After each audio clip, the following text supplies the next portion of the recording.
నమస్తే ఫ్రెండ్స్, నేను భాను మేకల. సమాజంలో ట్రాన్స్జెండర్స్ అంటే చాలా చిన్న చూపు, చులకన భావం చాలా మందికి ఉంటది. కానీ ట్రాన్స్జెండర్లు కూడా ఈ మధ్య కాలంలో వారు సమాజానికి పనికొచ్చే ఎన్నో పనులు చేస్తున్నారు. అంతేకాకుండా వాళ్ళు కూడా నమస్తే ఫ్రెండ్స్, నేను భాను మేకల.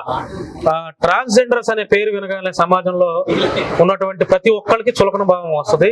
వాళ్ళు సెక్స్ వర్క్ చేస్తారని, బెగ్గింగ్ చేస్తారని ఈ రకంగా. కానీ ట్రాన్స్జెండర్లు కూడా చాలా మంది ఈ రోజు సమాజానికి ఉపయోగపడే పనులు చేస్తున్నారు. వాళ్ళు కూడా ప్రభుత్వ ఉద్యోగాల్లో స్థిరపడుతున్నారు, మంచి మంచి ఉద్యోగాలు చేస్తున్నారు. సమాజాన్ని ఎంకరేజ్ చేసే విధంగా సమాజంలో జరిగే ప్రతి విషయాల పట్ల ట్రాన్స్జెండర్లు కూడా ముందడుగు వేసి సమాజాన్ని చైతన్యపరిచే విధంగా కూడా చాలా మంది ఉన్నారు. ఈ రోజు నాతో పాటు అఖిల రాయ్ ట్రాన్స్జెండర్ గారు ఉన్నారు. అమ్మా నమస్తే. నమస్తే అండి. ఎట్లా మీరు సొసైటీలో ఎలా రన్ అవుతున్నారు, అంటే ఎలా గెట్ అవుతున్నారు? మీకు ఉద్యోగాలు ఉండవు? మాకు ఉద్యోగాలు ఉండము. ఏముంది, ఇంకా ఇలాగే షాప్స్ అడగడము, ఇంకా అలాగా బెగ్గింగ్ చేయడము, షాప్స్ అడగడం, ఇంకా అంతే. ఇంకేం అంతకన్నా ఏం లేదు. ఒక అంటే బయటకు వెళ్ళే వాళ్ళం, గృహ ప్రవేశాలకి వెళ్ళే వాళ్ళం, ఇంకంతే. గృహ ప్రవేశాలకి ఇంక బెగ్గింగ్. ఎంత ఇస్తారు ఇప్పుడు గృహ ప్రవేశాలకి వెళ్తే? గృహ ప్రవేశాలకి ఏమి ఇస్తారు? ఒక 2000 నుంచి ఒక 3-4 వేలు. 2000 నుంచి 3-4 వేలు అంతే. అది కూడా ఈ మధ్య ఎక్కువ వస్తున్నారు, అది ఇదని గొడవ కూడా చేస్తున్నారు అంటున్నారు. మా విజయవాడ ట్రాన్స్ కమ్యూనిటీలో ఎవరు గొడవ చేయరు. అందరు ప్రశాంతంగా అడుగుతారు, అందరు మంచిగా తీసుకొని వెళ్తారు. మేమందరికి మంచిగా వాళ్ళందరూ బాగుండాలని మేము కోరుకుంటాము. అలా ఇప్పుడు మీరు ఇలా ట్రాన్స్ గా మారి ఎంతకాలం అవుతుంది? నేను ట్రాన్స్ గా మరి ఒక 12-13 ఇయర్స్ అవుతుంది. 12-13 ఇయర్స్. నిజంగా నాకు చూస్తే మిమ్మల్ని ట్రాన్స్ లాగా మీరు కనపడతారు, ఒక అమ్మాయి లాగే కనపడుతున్నారు. అంటే చాలా మంది ఇప్పుడు ట్రాన్స్ గా మారిన తర్వాత మరి వీళ్ళు ట్రాన్స్జెండర్ అనేది మాకు చూడగానే అర్థం అవుతుంది, కానీ మీలో అది కనపడట్లా. అంటే ఎట్లా మెయింటైన్ చేస్తున్నారు? అంటే ఏదైనా సర్జరీస్ ఉంటాయా సపరేట్ గా? సర్జరీస్ అంటే ఏముంటాయి, అలాగా మెయింటైన్ ఉండిద్ది.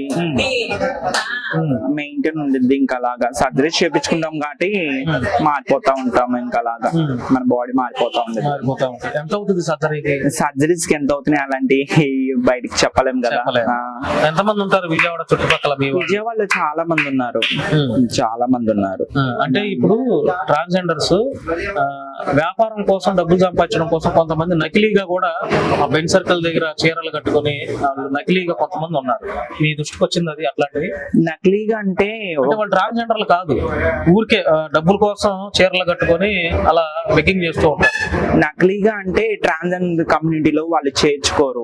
ఒక మనిషిని చూసిన తర్వాత అన్ని విషయాలు చేసుకొని తర్వాత ఇది అవుతారు. అది ఎలా పడితే అలాగా జాయిన్ చేసుకుంటే మరి ట్రాన్స్జెండర్ కమ్యూనిటీకి బ్యాడ్ నేమ్ వచ్చింది కదా. మనం ఇంతమంది ఉన్నాము, ఇంతలో ఎలాగా అలా ఇది అవ్వదు. నకిలీ అనేది ఏముండదు, అలా ఒరిజినల్ గానే ఉండిద్ది. వాళ్ళు వచ్చిన తర్వాత వాళ్ళకి హెయిర్ ఉండదు. కొంచెం కొన్ని డేస్ తర్వాత వాళ్ళంటూ ₹1 సంపాదించుకున్న తర్వాత సర్జరీ చేయించుకోవాలి కాబట్టి మీకు కనిపించడానికి అలా ఉంటారు అంతే. అంత తప్ప ఏముండదు. వాళ్ళు ట్రాన్స్జెండర్స్. ఇప్పుడు హైదరాబాద్ లో చంద్రముఖి గారు, అంకిత నాయుడు వీళ్ళందరూ తెలుసా? తెలుసు. ఇప్పుడు కలిసారా? నేను మొన్నటిదాకా అక్కడే ఉండొచ్చారు. చంద్రముఖి గారు. చంద్రముఖి మా మమ్మీ. మీ మమ్మీనా? ఓకే. మాట్లాడుతూ ఉంటారా? మాట్లాడుతుంటారు. మీ కమ్యూనిటీ కోసం చాలా ఫైట్ చేస్తూ ఉంటారు. అవునవును. జాబ్స్ తీసుకొచ్చారు మా కోసం, ఆధార్ కార్డ్స్ అని అవి ఇవన్నీ చాలా చేశారు. అంకిత ట్రాన్స్జెండర్ మాధురి గారు తెలుసా? తెలుసు, అందరూ తెలుసు. ఆవిడ కూడా చాలా ఫైట్ చేస్తూ ఉంటారు. మన నగౌరి గారిని జైలుకి పంపడం వాళ్ళంతా.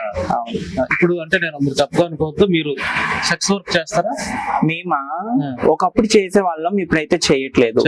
ఏంటంటే మేము కూడా సమాజంలో ఒక మంచి విలువైన వ్యక్తిగా ఉండాలనుకుంటున్నాము. అందుకని మేము అలాంటి చేయకుండా ఓన్లీ జస్ట్ బెగ్గింగ్ చేస్తాము. ఎవరిని ఇబ్బంది పెట్టకుండా వాళ్ళు ఇచ్చినంత మేము తీసుకొని వెళ్తాము. అలా మా గురువులు మాకు అలా నేర్పించారు, మేము అలాగే పాటిస్తాము. మీ గురువు పేరు? మా గురువు శ్రవంతి నాయక్. ఎక్కడ ఉంటారు? కండ్రికలో ఉంటారు. అంటే ఎంతమంది ఉంటారు మీ టీం మొత్తం? అంటే ఇప్పుడు వేరే వేరే గ్రూపులు కూడా ఉన్నాయి కదా.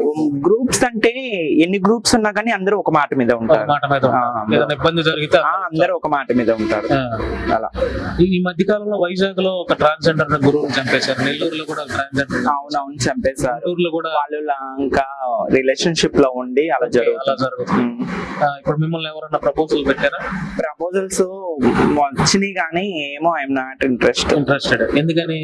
మాకు ఇప్పుడు ట్రాన్స్జెండర్స్ కూడా చాలా మంది లవ్ చేస్తున్నారు, చేస్తున్నారు పెళ్లి చేసుకుంటున్నారు, ఒక లైఫ్ ఇద్దామని అనుకుంటున్నారు. ఇప్పుడు చేస్తున్నారు కరెక్టే, నేను కాదు అని చెప్పట్లే. ఇప్పుడు అంకిత నాయుడు ఉంది, ఇన్ని లక్షలు పెట్టి మ్యారేజ్ చేసుకుంది, వాళ్ళిద్దరు కలిసి ఉన్నారా? లేరు. ఒక లేడీతోనే ఒక లేడీని మ్యారేజ్ చేసుకున్నారు, లైఫ్ లాంగ్ ఉంటున్నారు ఒక లేడీతోనే. మా దగ్గర ఏముంది? ఒక లేడీ టు లేడీ డబ్బు కోసమే పెళ్లి ఒక చేసుకుంటున్నారు. లేడీ టు లేడీ లాగా మేము ఉన్నాము. మేము కాదు అని చెప్పట్లే, డబ్బు కోసం, వాళ్ళ అవసరం తీర్చుకోవడానికి కోసమే. సరే సరే. ఎప్పుడైనా మా అవసరం ఏదన్నా ఉంటే తప్పకుండా మీకు మేము ఏదైనా అంటే నేను చాలా మందికి కూడా ఫైనాన్షియల్ గా లేకపోతే హెల్ప్ చేశాను. ఓకే అండి, థ్యాంక్ యూ సో మచ్. ఏదన్నా హెల్ప్ అన్నా కూడా మీరు చెప్తే, నేను మొన్న కూడా వికలాంగులకి రైస్ బ్యాగ్స్ అవి డిస్ట్రిబ్యూట్ చేశాను. చాలా మంది మీ ఇబ్రాహీంపట్నంలో చుట్టుపక్కల విజయవాడ మన చాలా మందికి ట్రాన్స్జెండర్స్ నేను తెలుసు. ఏదన్నా హెల్ప్ ఉన్నా కూడా నన్ను అడగొచ్చు, నేను చేసి పెడతాను. థ్యాంక్ యూ అండి, thank you so much. Thank you. మా లాంటి వాళ్ళు మంచిగా అర్థం చేసుకున్నందుకు thank you so much. Thank you. So friends, ఇది అఖిల రాయ్ ట్రాన్స్జెండర్. సెక్స్ వర్క్ చేయకుండా మేము నీతిగా హానెస్ట్ గా బెగ్గింగ్ చేసుకునే బ్రతుకుతామని చెప్పి అంటున్నారు. చాలా మంది కూడా ఇలా లేరు, సెక్స్ వర్క్ చేస్తూ ఉన్నారు. సరే, వాళ్ళకి ఉద్యోగ అవకాశాలు వస్తే ఆ సెక్స్ వర్క్ కూడా చేయరు కాబట్టి వాళ్ళకి ఉద్యోగ అవకాశాలు సమాజంలో అసలు వాళ్ళ మనుషులుగా గుర్తిస్తే వాళ్ళు సెక్స్ వర్క్ చేయాల్సినంత అవసరం ఏముంటది.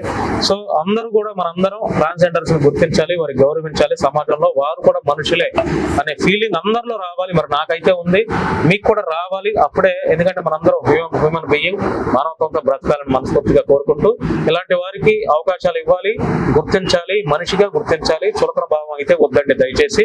థ్యాంక్ యూ అండి, థ్యాంక్ యూ అమ్మా, థ్యాంక్ యూ.